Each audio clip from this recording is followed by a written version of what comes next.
أما بعد فأعوذ بالله من الشيطان الرجيم بسم الله الرحمن الرحيم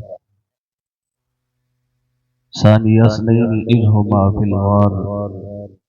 إذ يقول لصاحبه لا تحزن إن الله معنا صدق الله العظيم وصدق رسوله النبي الكريم الأمين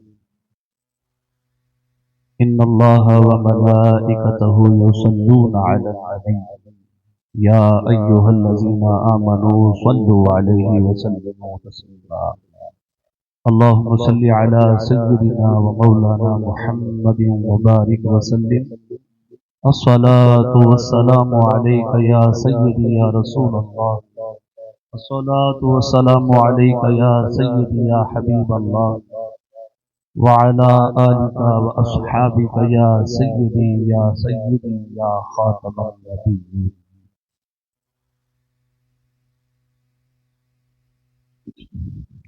دعا ہے رب ذوالجلال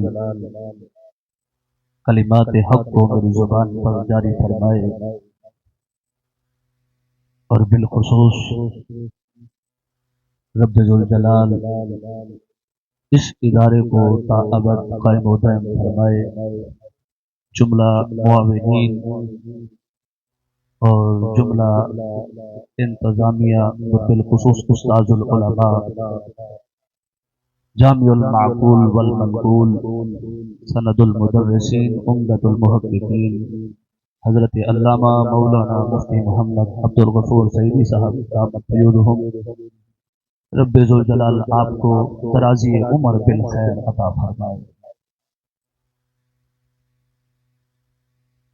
اور تمام آنے والے مہمانان گرامی کو رب ذوالجلال اپنی حفظ و امان عطا فرمائے۔ بڑی ہی غور و فکر اور سوچ و بچار کے بعد 100 کی ایک ہی بات ہے، اگر سمجھ میں آ جائے تو انسان کی زندگی بھی سنور جاتی ہے اور آخرت بھی سنور جاتی ہے۔ وہ 100 کی بات ایک ہی ہے کہ حضرت سیدنا صدیق اکبر رضی اللہ تعالی عنہ کا افضل الخلق بعد الانبیاء ہونا، یہ قرآن کریم کی آیات بینات سے بھی ثابت ہے اور سرکار علیہ الصلوۃ والسلام کے 20 احادیث طیبات کی روشنی میں بھی آپ کا خلیفہ بلا فصل ہونا اور افضل الخلق بعد الانبیاء ہونا یہ ثابت ہے۔ اور ہم اس نتیجے پر پہنچتے ہیں کہ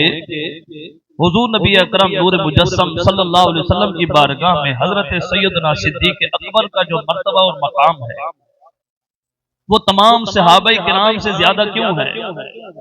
اور پھر ان کے بعد جو ہے حضرت فاروق اعظم کا مقام و مرتبہ، پھر حضرت سیدنا عثمان غنی رضی اللہ تعالیٰ عنہ، پھر حیدر کرار رضی اللہ تعالیٰ عنہ کا مرتبہ و مقام کیوں ہے؟ اصل میں سب سے بڑی بات یہی ہے، وہ یہ ہے کہ حضور کی بارگاہ میں سب سے بڑا مقام اس ہستی کا یعنی حضرت سیدنا صدیق اکبر کا اس وجہ سے ہے کہ انہوں نے سب سے زیادہ جو ہے دین پر قربانیاں بھی دی ہیں اور سب سے زیادہ جو ہے دین متین صلی اللہ علیہ وسلم کی خدمت بھی کی ہے۔ اور یاد رکھیے گا اللہ رسول کے ہاں سب سے بڑا مقام ہی اسی بندے کا ہوتا ہے جو دین پر اپنی ساری زندگی وقت پر قربان کر دیتا ہے، کیونکہ اسی وجہ سے مسلم ہے زمانے میں وفا صدیق اکبر کی، مسلم ہے زمانے میں وفا صدیق اکبر کی، رضائے مصطفیٰ ہی ہے رضا صدیق اکبر کی، اور دیا کس کو مصلح مصطفیٰ نے بھی خدا نے بھی۔ آج رافضی زور لگاتا ہے اور خلیفہ بلا فصل ہونے کے نعرے حضرت علی المرتضی شیر خدا رضی اللہ تعالی عنہ کے حوالے سے لگاتا ہے۔ آؤ قرآن و حدیث سنو، اگر سمجھا ہوتا قرآن و حدیث تو آج یہ نعرے نہ لگتے۔ اور شاعر نے کتنا خوب جملہ کہا، کہتا ہے دیا کس کو مصلح مصطفیٰ نے بھی خدا نے بھی، ارے پوچھو مولا علی سے اقتدا صدیق اکبر کی۔ پوچھو مولا علی سے ابتدا صدیق اکبر کی،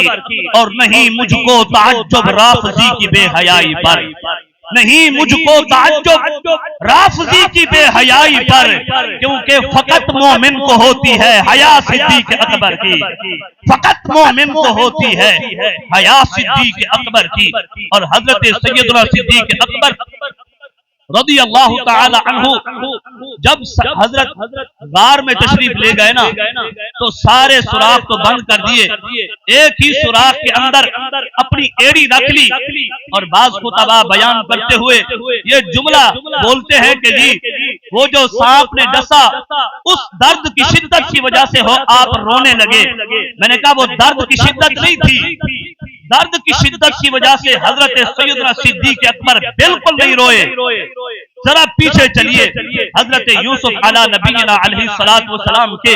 اس حسین مکھڑے کو دیکھ کر، اس حسین چہرے کو دیکھ کر جب صنف نازک عورتوں نے اپنا پھل کاٹتے ہوئے چھری جو ہے وہ ہاتھ تک پہنچی اور انگلیاں کٹی، ان سے خون بہنے لگا، اور ان کو جو ہے خبر تب نہ ہوئی کہ نیچے انگلی کٹ گئی ہے، اور اس خبر نہ ہونے کی وجہ سے وہ حسن یوسف میں مستغرق تھی اور حسن یوسف میں غرق ہو چکی تھی، انگلیاں کٹنے کی ان کو خبر تک نہ تھی۔ اور یہی جملہ حضرت عائشہ صدیقہ رضی اللہ تعالی عنہا سے کسی نے پوچھا تھا کہ اے عائشہ صدیقہ رضی اللہ تعالی عنہا، وہ مصر کی عورتیں تھیں جنہوں نے حسن یوسف کو دیکھ کر اپنی انگشت کاٹ لی تھی، اگر وہی عورتیں حضور جان عالم کے چہرے انور کو دیکھ لیتی تو پھر منظر کیا ہوتا، پھر کیا عالم ہوتا۔ حضرت عائشہ صدیقہ نے فرمایا کہ اے پوچھنے والے، وہ حسن یوسف تھا، یہ حسن محمد ہے، وہاں انگلیاں کٹی تھی، یہاں سر کٹ جانے تھے۔ وہاں حسن یوسف تھا، وہاں حسن محمد ہے۔ فرمایا اس حسن مصطفیٰ کو دیکھ کر وہ عورتیں اپنی گردنیں اتار کر رکھ دیتی، ان کو خبر تک نہ ہوتی۔ اب جملہ سنیے کہ وہ ادھر صنف نازک ہے، ادھر عورت ہے، کیونکہ تھوڑی سی تکلیف کو بھی زیادہ محسوس کرتی ہے، تھوڑی سی شدت کو بھی عورت زیادہ محسوس کرتی ہے، تھوڑے سے دکھ کو بھی وہ زیادہ محسوس کرتی ہے۔ میں قربان نہ جاؤں حضرت صدیق اکبر پر کہ وہ درد کی شدت کی وجہ سے نہیں، ارے جب صنف نازک حسن یوسف میں غرق ہو، ہاتھ کٹنے کی خبر نہیں ہوتی، ادھر صدیق اکبر کے سامنے حسن یوسف نہیں ہے، حسن مصطفیٰ ہے۔ اگر ادھر خبر نہ ہوئی، ادھر سانپ کے ڈسنے کی بھی خبر نہ ہوئی۔ ادھر تو فقط پاؤں کو ڈسا تھا، اگر حسن مصطفیٰ سامنے ہو، گردنیں کٹ جائیں تو یہاں تو خبر بھی نہیں ہوا کرتی، تو پھر روئے کیوں؟ تو پھر روئے کیوں؟ آنکھوں سے آنسو کیوں آئے؟ کیونکہ اس وقت زمانہ جانتا ہے کہ صدیق اکبر رضی اللہ تعالی عنہ کو کسی اور کی فکر نہیں تھی، محمد عربی کی فکر تھی۔ کر لے نبی دے صحابہ نال پیار، زندگی چ ہوشیار رونق بہار۔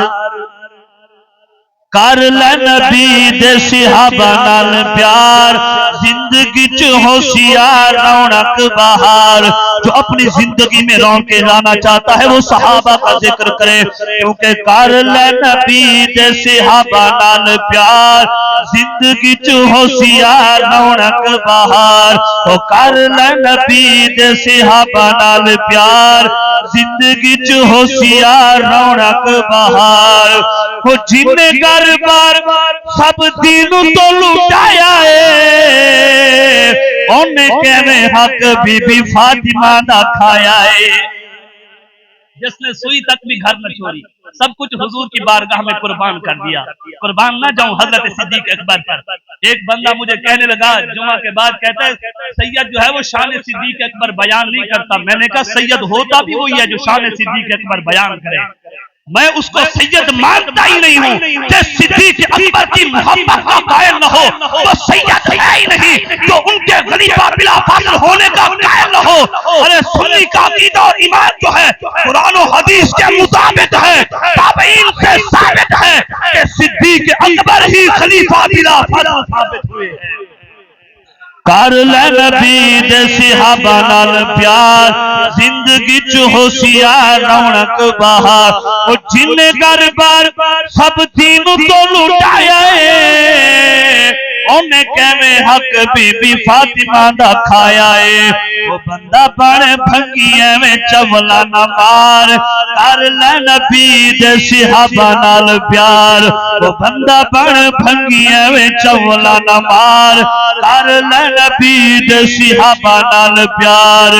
زندگی چ ہوشیار رونق بہار کر لے نبی دے صحابہ نال پیار آخری بات اور بات ختم کر رہا ہوں جہاں کا خمیر ہوتا ہے نا وہیں پر لوٹایا جاتا ہے جہاں کا خمیر ہوتا ہے وہیں پر ہی لوٹایا جاتا ہے منہا خلقناکم وفیہا نعیدکم ومنہا نخرجکم تارۃ اخری جہاں کا خمیر ہوتا ہے وہیں پر لوٹایا جاتا ہے سرکار نے فرمایا یہ میرے روضہ انور کی جگہ سے لے کر وہ حصہ بھی اور میرے منبر مبارک تک کا جو حصہ ہے سرکار نے فرمایا یہ جنت کے ٹکڑوں میں سے ایک ٹکڑا ہے جنت کے ٹکڑوں میں سے ایک ٹکڑا ہے تو جہاں جس جگہ سے حضور نبی اکرم نور مجسم صلی اللہ علیہ وبارک وسلم خمیر مبارک اٹھایا گیا اسی جگہ سے جو ہے حضرت سیدنا صدیق اکبر کا خمیر اٹھایا گیا اسی جگہ سے جو ہے فاروق اعظم رضی اللہ تعالی عنہ کا خمیر مبارک اٹھایا گیا تو پھر شان صدیق اکبر کا اسی بات سے ہی اندازہ لگایا جا سکتا ہے کہ سیدنا امام زین العابدین سے کسی نے پوچھا کہ اے سید زادے یہ تو بتائیں کہ سرکار کی زندگی میں سب سے زیادہ سرکار کے قریب کون تھا آپ نے برجستہ جواب دیا آپ نے فرمایا آؤ مزار پر انوار کا معائنہ کرو جو آج قریب ہیں وہ دنیا میں بھی سرکار کے قریب تھے